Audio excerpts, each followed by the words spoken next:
El tema que tenemos el día de hoy es acerca de los sacramentos. Miren ustedes, muchas personas en realidad no saben lo que es un sacramento, piensan que un evento en la iglesia es un sacramento. Entonces, vienen a una presentación de un niño a los 3 años de edad, vienen a una primera comunión, vienen a una quinceañera, vienen a una boda, vienen a un funeral. Y entonces la conclusión es, todos esos son sacramentos. No. Claramente el bautismo lo es, pero la presentación del niño no. La primera comunión sí, pero la quinceañera no. Entonces hoy vamos a tener la posibilidad nosotros de identificar los sacramentos. Pero primero necesitamos darnos una idea en general qué cosas son los sacramentos. Miren ustedes, nuestro Señor Jesucristo cuando resucitó y se elevó a los cielos a sentarse a la diestra de Dios Padre, no nos dejó huérfanos, abandonados, botados, ahí como quien tira un trompo, pero bueno, pues la cuerda ya está acá, en la mano, y el trompo está ahí nomás bailando solo. Sino que nos dio unos canales de comunicación con Él. Esos canales son los sacramentos. Bueno, los sacramentos son signos. ¿Qué cosa es un signo? Un signo es algo que está en representación de otra cosa. Por ejemplo, cuando vemos nosotros que encima de la montaña hay humo, ese es un signo de que en la montaña hay fuego. Cuando vamos manejando y vemos un letrerito amarillo con 2 niñitos caminando, significa que hay una escuela y que hay un cruce de las escuelas. Muy bien. El asunto es que con un signo normal, nada más tenemos la representación. Vemos nosotros allí el humo elevándose en el cielo, pero ese humo no es el fuego. Vemos los niñitos en el dibujo, pero ese dibujito no son los niños. Bueno, la diferencia es que en el sacramento el signo es lo que realmente representa. ¿Sí? Entonces, por ejemplo, cuando venimos aquí a la celebración eucarística, el sacerdote hace unos signos y consagra, realiza el sacramento de la Eucaristía, pero no es nada más la representación de que allí está el cuerpo y la sangre de nuestro Señor Jesucristo. Ahí está realmente el cuerpo y la sangre de nuestro Señor Jesucristo. Es decir, aquí en el sagrario sí está nuestro Señor Jesucristo. Sea que lo crean o no lo crean las personas que vienen a un templo. Eso nos lleva a una segunda característica del sacramento.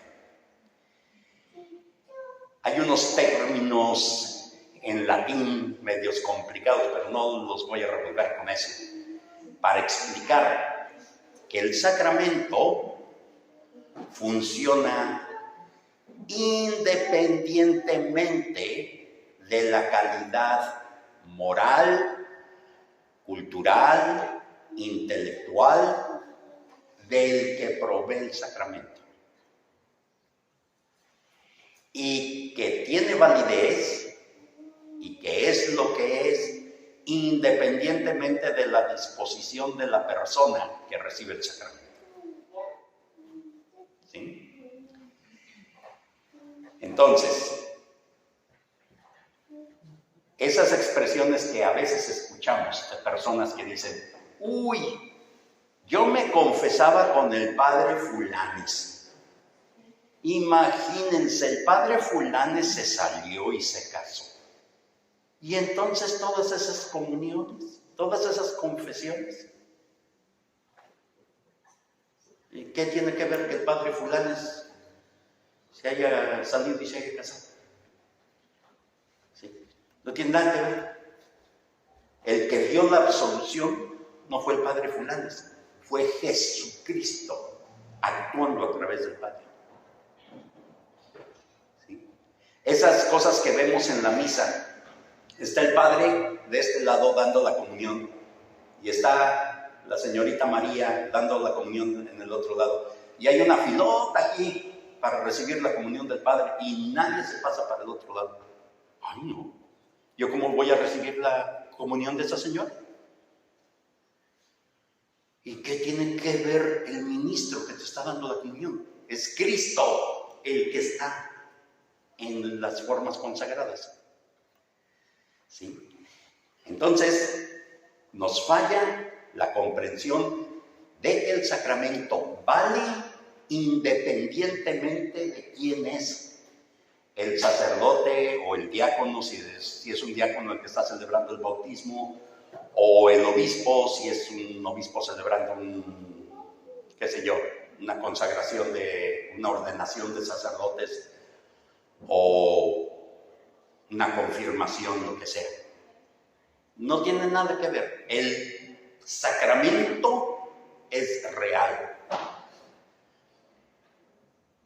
Y si viene una persona y viene ahí llena de devoción y hasta temblorosa de emoción de que sabe que va a recibir a nuestro Señor Jesucristo, y detrás viene un señor con las manos en la bolsa, mascando chicle. Nos decía un padre, vienen a comulgar como si fueran a comer una hamburguesa no puedo decir el nombre de la compañía, y viene ahí.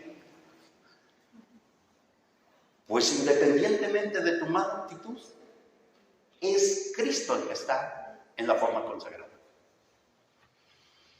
Ojalá que nosotros recibamos el sacramento con la debida actitud. Y ojalá que el ministro que la provea esté en muy buenos términos en su camino de santidad, en su vida personal, pero sea como sea, el sacramento es lo que dice ser. Y eso me trae a una tercera cosa que no está como una condición del sacramento, ni es una característica del sacramento, pero que es algo que nos puede ayudar mucho a las personas cuando nos acercamos a un sacramento. El carácter de la humildad.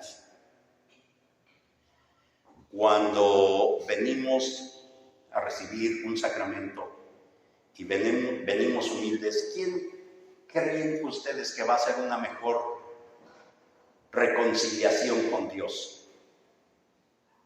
Uno que viene con la idea de, pues yo ni me porto tan mal, yo no tengo pecados, una cosilla ahí, no vine a misa un día.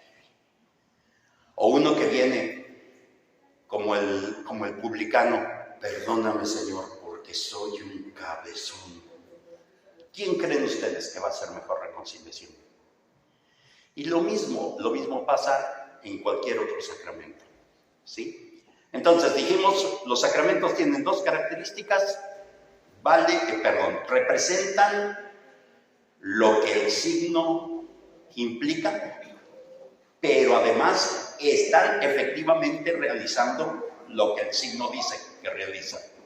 Y segundo, valen independientemente de la calidad moral de la persona que lo provee o de la devoción de la persona que lo recibe. Bueno,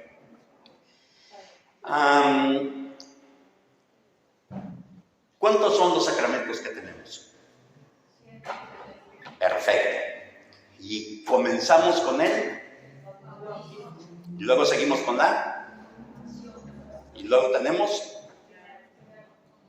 Bueno, le llamamos primera comunión, pero el nombre es la Eucaristía. Bueno, estos 3 sacramentos son los sacramentos de iniciación. Y el mero primero, que es el bautismo, ese es el que nos va a abrir, es la llavecita para abrir la puerta para todos los otros sacramentos, ¿sí? Entonces, si no tenemos el bautismo primero, pues claro, no vamos a tener acceso a los otros sacramentos. Aquí voy a comentar algo, que no es teología, pero que hay que comentarlo, qué lástima, pero vienen personas, nos tocan la puerta y nos confunden y nos dicen que nosotros estamos completamente equivocados porque bautizamos a los niños chiquitos. Jesús nos bautizó niño y el bautismo debe ser para los adultos. No acaba uno con ellos, es cansado. A ver, ¿qué es lo que recibimos con el bautismo? ¿Qué pasa cuando nos bautizamos? Sí, el Espíritu Santo. Pero adquirimos una característica, nos hacemos hijos adoptivos de Dios, porque recibimos la gracia santificante que nos libera de ese pecado original que cometieron nuestros primeros padres y al cual es solidario todos los pecados del mundo, ¿sí? El pecado de usted, el pecado mío, el pecado de cualquier persona es solidario a ese primer pecado. Y justamente, ¿de qué se trató el primer pecado? De soberbia. De soberbia. Querían ser como dioses, ¿sí? Entonces, volvemos al consejo que yo les decía. Cuando nos acerquemos a un sacramento, hay que acercarnos con la mayor humildad posible. Yo sé que siempre andamos pensando, yo el mero, y tonterías. Pero cuando llegamos al sacramento, allí estamos en comunicación con Dios. Ahí Dios nos está viendo y somos lo que somos. A Él no lo engañamos. Él no juzga por las apariencias. Entonces, pues hay que bajar la cabeza y nomás decirle a Dios nuestro Señor, muchísimas gracias por haberme llamado a este sacramento y regalarme tu gracia. Bueno, si la característica, el don que tenemos con el bautismo es el de ser hijos de Dios, ¿qué sentido lógico tiene el privar a un niño de ese don tan maravilloso? Eso es un absurdo, ¿sí? Es una grave responsabilidad, además, ante Dios, que nosotros tengamos niños sin bautizar. A veces las razones por las que no bautizamos es porque, pues el padrino no ha podido venir de Los Ángeles. Pues es que no he tenido dinero para el ropón.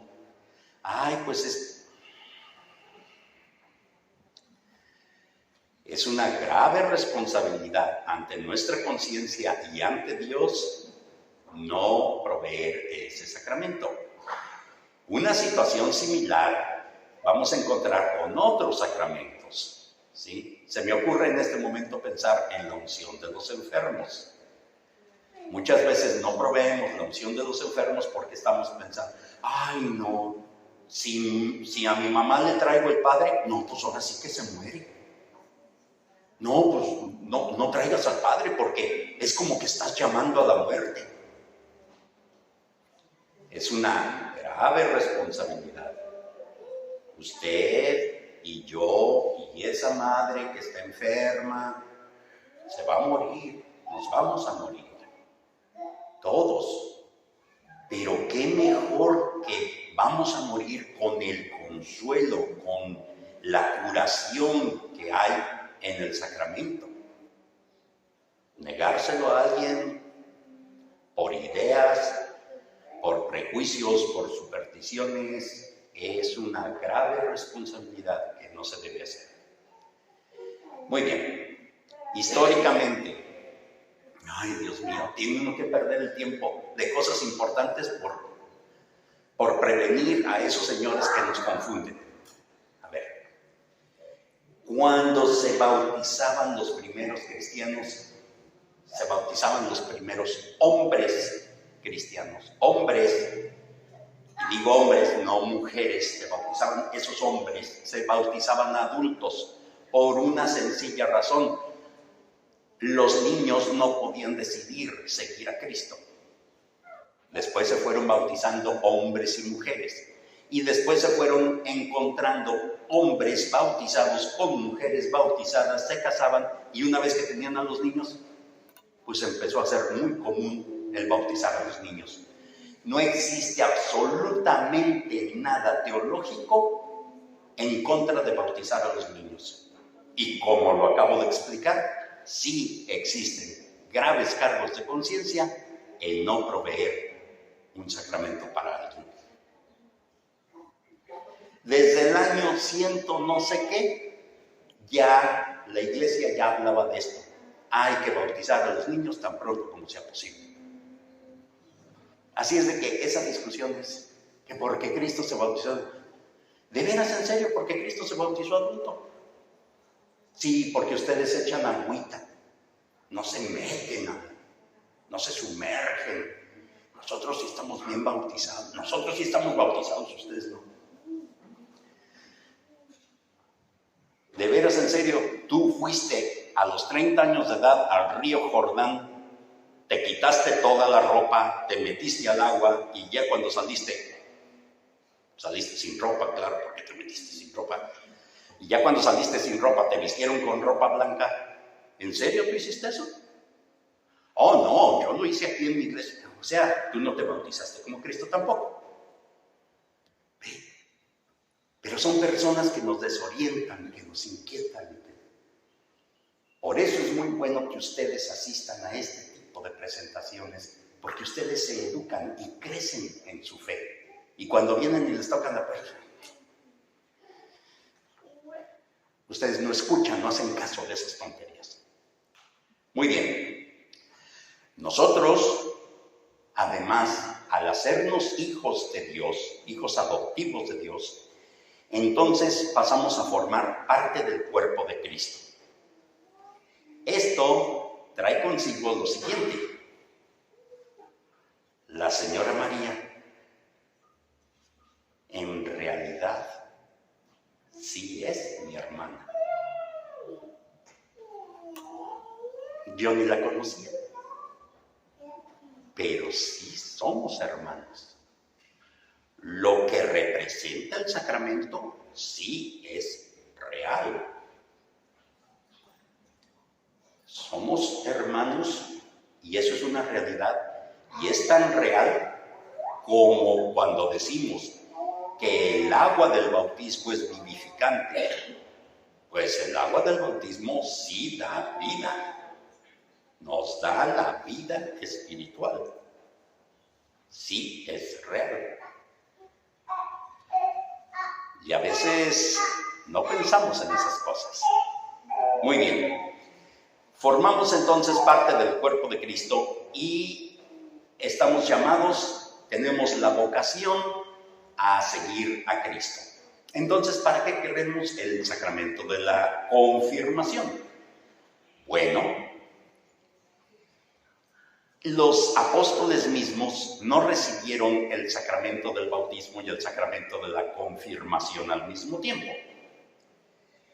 Ustedes recuerdan, hay un pasaje en las Escrituras en que se ve que Jesús ya estaba bautizando y aclara el Evangelio, pero no era él, sino sus apóstoles los que estaban bautizando. Y sin embargo, a pesar de que tenían esa cercanía con nuestro Señor, que habían sido llamados, que habían sido escogidos por nuestro Señor. ¿Qué pasó cuando lo arrestaron? ¿Qué pasó con los apóstoles? Todos se metieron debajo de la cama porque tenían miedo. ¿Y qué era el problema? El problema es de que no habían recibido esa confirmación del Espíritu Santo que los iba a fortalecer y que sucedió en Pentecostés. Una vez que sucedió Pentecostés, ¿qué pasó con los apóstoles? Ya no tuvieron miedo. Salieron y cumplieron con el mandato del Señor de ir por todo el mundo y bautizar en el nombre del Padre y del Hijo y del Espíritu Santo. Y cuando llegaba el momento de su martirio, pues si me vas a matar, me vas a matar, pero yo no voy a renegar del Señor Jesús. Y se dejaban morir. ¿Por qué? Porque tenían fuerte el Espíritu Santo, tenían esa fortaleza que da la confirmación. ¿Sí? En la confirmación recibimos esos dones del Espíritu Santo. ¿Cuántos son los dones del Espíritu Santo? ¿Quién sabe? 7. Y estoy aquí en video. A ver, sabiduría, inteligencia, consejo, ciencia, fortaleza, ¿sí? Piedad y temor de Dios. Esa fortaleza, nosotros estamos llamados a profetizar, es decir, a anunciar el reino. Pero no se trata de que vayan ustedes con su Biblia casa por casa o que vayan allí, no. Lo hacen en su trabajo, en su vecindario, en su casa. ¿Sí? No es cosa de que lleguen en su trabajo y que le empiecen a pegar así con la esquinita del lomo de la Biblia en la cabeza del compañero escúchame hermano, porque te voy a predicar la palabra de Dios. No, porque al ratito ya van a decir, ay no, ya viene aquí Belén, ya me va a salir con sus cosas. Olvídate. No se trata de eso. Se trata de que con el testimonio de su vida, con su bondad, con su amabilidad, con su honestidad en el trabajo, con esa fortaleza, voy a dar este gusto que es legítimo, para que cuando llegue un gusto que no es legítimo, sea fácil para mí decir que no. ¿Qué hacemos en la Cuaresma? Ofrecemos algo. Ay, pues no voy a tomar el refresco de la marca tal. No puedo decir la marca. No voy a tomar refresco durante la Cuaresma. Uy, qué sacrificio. A lo mejor a usted le duele mucho y a mí eso qué, no me va ni me viene. Pero a lo mejor yo digo, no voy a ver ni una sola película durante esta Cuaresma.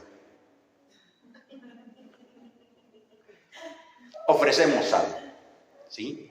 ¿Por qué? Porque eso es la fortaleza que nos da el Espíritu Santo. Y cuando nos limitamos de algo que es legítimo, tomar ese refresco es legítimo, ver una película es legítimo, llega una cosa que es ilegítima y uno voltea y dice, momento chato, yo soy casada. Pues si todas aquí andan ahí con... ¿Es bueno para la autoestima tener un admirador? No te metas en esos líos. ¿Sí? Entonces nosotros predicamos, anunciamos el reino a través de los sacramentos que recibimos y de nuestro testimonio de vida. El tercero de los sacramentos, y voy muy rápido, yo lo sé, pero es que no tenemos tiempo. Perdón. El tercero de los sacramentos de iniciación es la Eucaristía. No voy a hablar de eso, dentro de 8 días nada más nos vamos a dedicar a ese sacramento.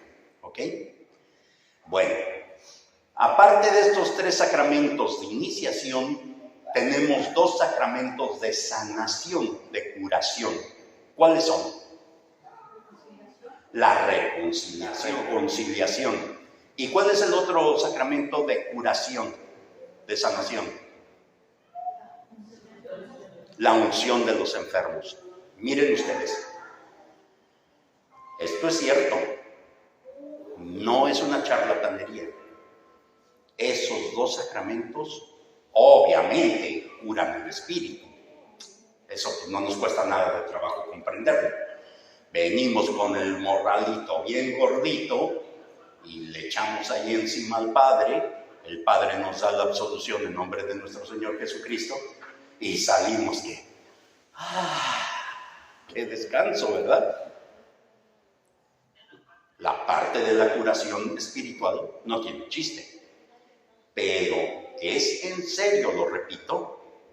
Además hay una curación física en muchos casos. ¿Por qué? ¿Qué pasa cuando estamos nerviosos? Empieza a dolernos la cabeza, empieza a dolernos el estómago, se nos suelta el estómago, qué sé yo. Tenemos muchas consecuencias por enfermedades psicosomáticas. Ahorita están ustedes ahí muy tranquilos, ¿sí? Pero a lo mejor yo le digo, señora Patricia, deje ahí a su niño tantito y véngase a hablar aquí al micrófono. Y de pronto se empieza a poner tembloroso y todos esos son efectos reales. ¿Por qué? Por una cuestión psicológica. Cuando traemos toda esa depresión, toda esa amargura, todo ese rencor, que no nos estamos hablando con nuestro familiar, que tenemos toda esa cosa, y venimos al sacramento de la reconciliación y sentimos que los hombros se relajan y empieza una sanación física. Hay veces, muchas veces, esto lo pueden contar los sacerdotes que lo han visto muchísimo, que en la unción de los enfermos, de pronto el enfermo da una levantada. Yo les puedo contar de un testimonio de un familiar cercano, no hay el tiempo para ello, pero lo sabemos y lo podemos comprender. Ahí tenemos otro asunto en el que, esas personas que nos tocan la puerta, ¿cómo nos causan problema? ¿Por qué me voy a confesar yo con un hombre? No, señorita. No se va usted a confesar con un hombre, se va usted a confesar con nuestro Señor Jesucristo y un hombre que ha recibido la imposición de manos y ha recibido el sacramento en nombre de Cristo le va a dar la absolución. Pues yo como que no creo. Sea que creas o que no creas, en el sacramento está la absolución de nuestro Señor Jesucristo. Pero es un hombre pecador. Sea un hombre pecador o sea un hombre santo, en ese sacramento está la reconciliación de Cristo. ¿Se acuerdan que lo dijimos? El sacramento no vale dependiendo de la calidad moral del que lo imparte. Bueno, el sacramento se solía llamar confesión y a veces todavía se le llama penitencia. ¿Por qué no le llamamos confesión o penitencia? ¿Alguna idea? Les voy a dar una pista para que puedan contestar la pregunta. ¿Cómo se hace una buena confesión? Una buena reconciliación. Díganme, ¿qué se necesita para hacer una buena reconciliación? Esa es una.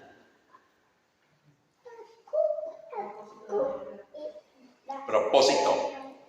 Me está faltando aquí la primera. ¿Qué hace? ¿Un examen? Un examen de conciencia. Entonces, hacemos un examen de conciencia y luego nos duele haber ofendido a Dios nuestro Señor Y luego, pero decimos, de aquí para el Real, ya no, ¿verdad? Ya no. Y llegamos a tener mi edad y seguimos en las mismas, diciendo, ay, Dios mío. Pero tiene uno que tener el propósito. Yo me caigo, pues me levanto, me caigo, me levanto, me caigo, me levanto. ¿Y qué les decía yo de cómo se debe uno acercar a los sacramentos? Con humildad. Entonces viene uno, pues así, pobrecito y con la cabeza baja y dice uno, pues no, todavía no me he corregido. Ya llegué a viejo y todavía no me he corregido.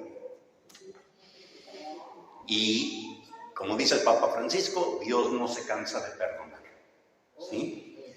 Bueno, entonces, examen de conciencia, dolor de nuestros pecados, propósito de mi enmienda, y luego la confesión oral ante el sacerdote, y finalmente